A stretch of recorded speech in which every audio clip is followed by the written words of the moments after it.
చలికాలం మొదలైంది. సాయంత్రానికి చలి తీవ్రత పెరిగిపోతుంది. అప్పుడు షురు అయితే కేవింగ్స్. వేడి వేడి పకోడీ తింటే ఎంత బాగుంటుందో.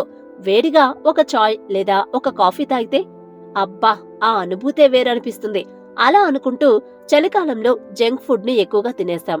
దానివల్ల వైరల్ ఫీవర్స్, జలుబు, దగ్గు లాంటివి వింటర్లోనే ఎక్కువగా వస్తాయి. అందుకే ఖచ్చితంగా పోషకాలు ఉన్న ఫుడ్ తినాలని చెప్తుంది న్యూట్రిషనిస్ట్ రుజితా దివాకర్.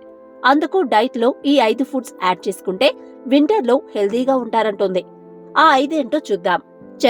చెరుకును పాతకాలపు డీటాక్స్ ఫుడ్ అని పిలుస్తారు. చలికాలంలో చెరుకు తింటే లివర్ పనితనం మెరుగుపడుతుంది, చర్మం కూడా మెరుస్తుంది. చెరుకులో విటమిన్స్, మినరల్స్ కూడా ఎక్కువగా ఉంటాయి. అందుకే చలికాలంలో వారానికి కనీసం 3 సార్లు చెరుకు తింటే మంచిదే. ఆ జ్యూస్ తాగినా కూడా ఇంటర్ డైట్ లాభాలు చాలానే ఉంటాయి.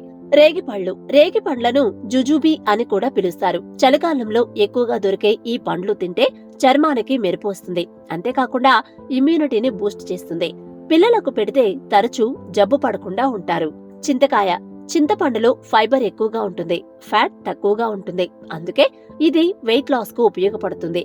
దాంతో పాటుగా చింతపండు తినడం వల్ల డైజెషన్ కూడా బాగా అవుతుంది. ఉసిరికాయను కింగ్ ఆఫ్ వింటర్స్ అని పిలుస్తారు.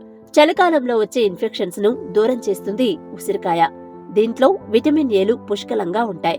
ప్రస్తుత పరిస్థితుల్లో ఇమ్యూనిటీని బూస్ట్ చేసుకునేందుకు ఉసిరికాయ తినడం మంచిదే.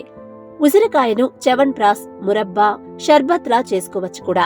నువ్వుల లడ్డూలు. చలికాలంలో నువ్వుల లడ్డూలు తినడం వల్ల ఎముకలు, కీళ్లు బలపడతాయి. ఇవి టేస్ట్, హెల్త్ కూడా మంచిదే. అందుకే డైట్ లో ఈ 5 యాడ్ చేసుకుని ఈ వింటర్ లో ఇన్ఫెక్షన్స్ కు దూరంగా ఉండొచ్చు.